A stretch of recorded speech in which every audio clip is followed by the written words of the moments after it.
আসসালামু আলাইকুম। ওয়ার্ডপ্রেস বাংলা টিউটোরিয়ালে আপনাদেরকে স্বাগত জানাচ্ছি। তো আজকে আমি নতুন একটা সিরিজ নিয়ে কাজ করব, অর্থাৎ ওয়ার্ডপ্রেস দিয়ে কিভাবে একটি অতি সহজে এবং খুব সুন্দরভাবে রেসপন্সিভ কিভাবে সাইট ক্রিয়েট করবেন সেটা আমি দেখাবো। তো আসলে ওয়ার্ডপ্রেস টা খুবই সিকিউর, মোটামুটি অনেকটাই সিকিউর, এমনকি অনেক সুন্দরভাবে অনেক সহজে একটি সাইট অতি দ্রুত ক্রিয়েট করা যায়। তো আমি আজকে আপনাদেরকে একটি সাইট অতি সহজে এবং অতি দ্রুত কিভাবে ক্রিয়েট করা যায় সেটাই আমরা দেখব। তো আমি আজকে যে সাইটটা ক্রিয়েট করব সেটা আমরা জাস্ট লোকাল সার্ভারে না করে ডাইরেক্টলি ওয়েবসাইটেই কাজটা করব। তো সেটার জন্য আমি একটা সি প্যানেল নিয়ে নিয়েছি।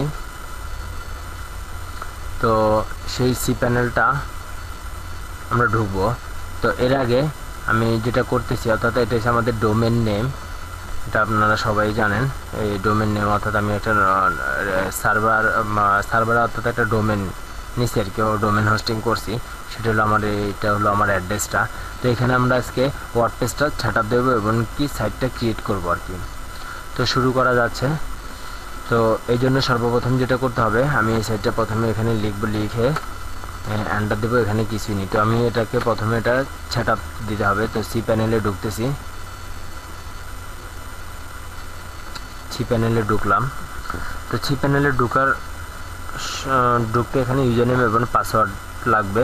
তো অবশ্যই আপনারা যার কাছ থেকেই ডোমেন এবং হোস্টিং কিনেন না কেন, তো সে আপনাদেরকে ডোমেন এবং হোস্টিংয়ের এই অ্যাক্সেস পাওয়ারটা আপনাদেরকে দিবে, অর্থাৎ এখানে ইউজার নেম এবং পাসওয়ার্ডটা লাগবে, সেগুলো আপনাদেরকে দিবে। তো সেগুলো দিয়ে আপনারা এখানে ঢুকবেন। তো এখন আমাদের ওয়ার্ডপ্রেস করার জন্য, অর্থাৎ রিয়েল সার্ভারে কাজ করার জন্য যেটা লাগবে, আমাদেরকে মেন সি প্যানেলে একটা ডোমেন, একটা ডাটাবেজ এবং একটা ইউজার নেম ক্রিয়েট করতে হবে।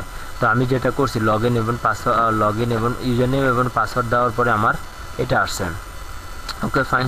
এখন প্রথমে আমি সি প্যানেল সম্পর্কে হালকা একটু দেখাচ্ছি আপনাদেরকে। তো সি প্যানেল আশা করি আপনারা আগেও দেখেছেন, তো এরপরও আমি একটু হালকা বিস্তারিত আপনাদেরকে দেখাচ্ছি। এখানে আমাদের ফাইল ম্যানেজার, এখানে ইমেজ, ডাইরেক্টরি, প্রাইভেসি। তো ফাইল ম্যানেজারে কী কী থাকে, ফাইল ম্যানেজারটা হচ্ছে আমাদের এখানে মূলত আমাদের যে সাইটগুলো, অর্থাৎ আমরা কিন্তু একটা সাইট ক্রিয়েট করলে লোকাল সার্ভারে করেও সেটা এখানে আপলোড করতে পারি, এখানে আপলোড করা যায়। এখানে অনেক সিস্টেম আছে, যে ফাইল, নতুন কোনো ফাইল ক্রিয়েট করার জন্য, এটা হচ্ছে ফোল্ডার, নতুন কোনো ফোল্ডার ক্রিয়েট করার জন্য আপলোড। এটার মাধ্যমে আমরা যে লোকাল সার্ভারে যদি কোনো সাইট ক্রিয়েট করি, তাহলে সেটাকে এখানে এই আপলোডের মাধ্যমে ওটাকে জিপ করে এই আপলোডের মাধ্যমে এটা দেখবো, আপলোড করতে পারবো আর কি। তো এখানে এটা হলো এটাই মোটামুটি। আর এখানে কোনো ফাইল সিলেক্ট, আপলোড, এই যে মুভ করতে পারবো, কপি করতে পারবো, রিনেম, এগুলো করতে পারবো। এগুলো আপনারা জানবেন বা জানেন আশা করি। তো এখানে পিএসপি মাই অ্যাডমিন আছে, আরও অনেক কিছুই আছে। এখানে ফাইল ম্যানেজার, তারপরে পিএসপি মাই অ্যাডমিন। তো এখানে আমাদের এই যে ইমেল অ্যাকাউন্ট করতে পারবো আমরা, যে বা অনেক সাইটগুলোতে দেখছি যে ওই সাইট থাকে এভাবে নাম দিয়ে থাকে, অর্থাৎ info@gmail.com, এরকম info@gmail.com। আমার সাইটের অর্ধেক নাম এভাবে থাকে আর কি অনেক সাইটে, যেমন ই শপিং বিডি info@gmail.com, এরকম সাইট ইমেল ক্রিয়েট করার জন্য এই ইমেইলে আমরা যেতে পারবো। আচ্ছা, ওকে, ফাইন। তো আমি আর বেশি বলবো না। তো এটার জন্য যেটা করতে হবে আপনাদেরকে, এখন আমাদের ওয়ার্ডপ্রেসটা সেট আপ দেওয়ার জন্য আমাদের একটি ডাটাবেজ এবং একটি ইউজার নেম, অর্থাৎ ইউজার লাগবে আর কি। তো সর্বপ্রথম আমরা এই যে এখান থেকে মাইএসকিউএল অ্যান্ড ডাটাবেজে যাব। এখানে গিয়ে সর্বপ্রথম আমি আমার ডাটাবেজটা ক্রিয়েট করব।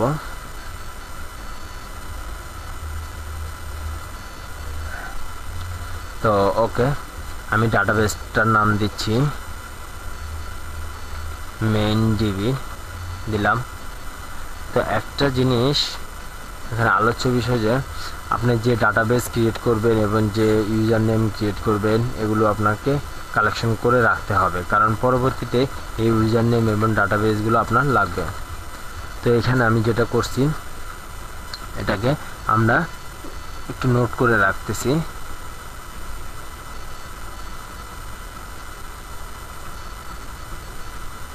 এটা আপনি চাইলে নোটপ্যাডও নোট করে রাখতে পারবেন।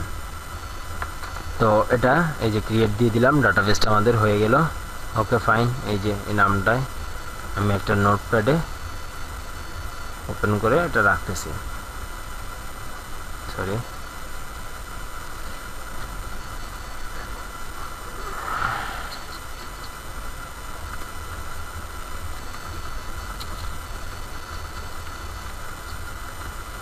এনে আমি শিট ডাটাবেসটা আমি নিয়ে নিলাম।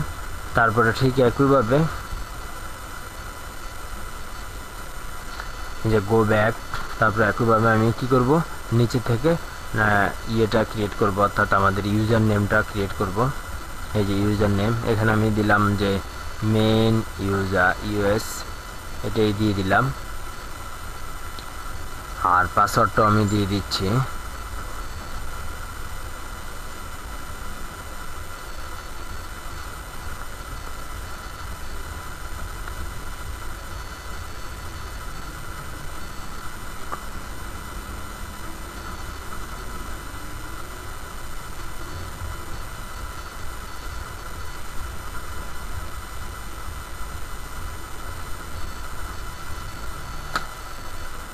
তো আমি এখানে পাসওয়ার্ডটাও দিয়ে দিচ্ছি।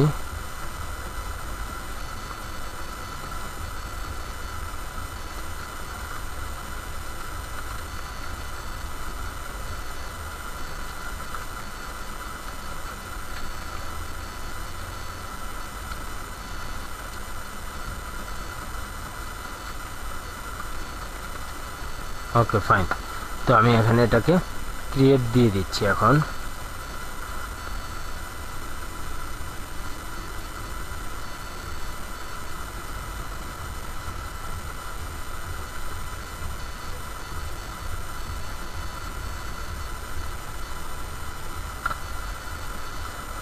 ওকে, তো আমি ইউজার নেমটা আমি এখানে কালেক্ট করে রাখলাম।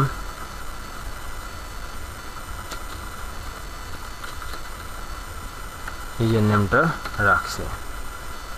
ওকে ফাইন, এখন আবার পিছনে চলে যাচ্ছি। এখন এখানে আছে কারেন্ট ডাটাবেস, এই যে গো কারেন্ট ডাটাবেস যেটা আছে, যেটাকে আপনি পরবর্তীতে রিনেম এবং ডিলিটও করতে পারবেন যদি চান। তারপরে এখন আমি যেটা করব, অ্যাড ইউজার টু ডাটাবেস, এখানে অ্যাড ইউজার এবং ডাটাবেস, অর্থাৎ ইউজারকে এবং ডাটাবেসকে অ্যাসাইন করে দিতে হবে। এখানে আমাদের একটা ইউজার আছে, যদি আমি একাধিক ইউজার ক্রিয়েট করি এখানে ইউজার লিস্টটা চলে আসবে। একাধিক ডাটাবেস ক্রিয়েট করলে এখানে ডাটাবেসের একাধিক লিস্টগুলো চলে আসবে। তো আমাদের যেটা একটাই আছে, তো একটাকে আমরা অ্যাড করে দেবো। ওকে ফাইন, এখানে আছে কি ম্যানেজ ইউজার প্রিভিয়ালাইজ, অর্থাৎ ইউজার এটা ডাটাবেস এটাকে অল প্রিভিয়ালাইজ, অর্থাৎ আমাদের সব কিছু অ্যাক্সেস পাবে, অর্থাৎ এই জন্য আমরা অল প্রিভিয়ালাইজ দিয়ে মেক চেঞ্জ দিয়ে দিলাম। Okay fine, go back. তো এখন আমাদের ডাটাবেসটা ক্রিয়েট হয়ে গেল। এখন যে ডাটাবেস এবং ইউজার নেম ক্রিয়েট করলাম সেগুলো আমাদের লাগবে। তো এর আগে আমাদের যেটা দরকার, আমি এখানে ওয়ার্ডপ্রেস দিব, এই জন্য ওয়ার্ডপ্রেসটা ডাউনলোড করে নিতেছি। ওয়ার্ডপ্রেস ডাউনলোড, আপনারা wordpress.org-তে গিয়েও ডাউনলোড করে নিতে পারবেন। তো এই যে ওয়ার্ডপ্রেস 6.1 চলে আসছে অলরেডি। তো এটাকে আমরা কাজ করবো এটা নিয়ে। তো এটা ডাউনলোড হতে থাক, এর মধ্যে আমরা একটু দেখি আর একটু, এটা আমরা যে ডাটাবেস এবং কি ক্রিয়েট করলাম সেগুলো আমরা কোথায় পাবো। এই যে সরি, এটা না, এটা হচ্ছে এই যে আমাদের এখানে যে পিএসপি মাই অ্যাডমিন, এখানে আমাদের ওই ডাটাবেস যেটা ক্রিয়েট করছি সেটা এখানে চলে আসবে। তো আমরা চাইলে এখানে অনেকগুলো টেবিল ক্রিয়েট করতে পারবো, এটসেট্রা আরও অনেক কিছুই করতে পারবো।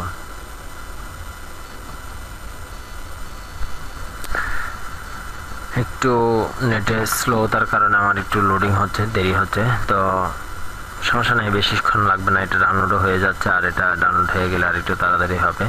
আসলে ইদানিং নেট একটু প্রবলেম করতেছে, তো তাই।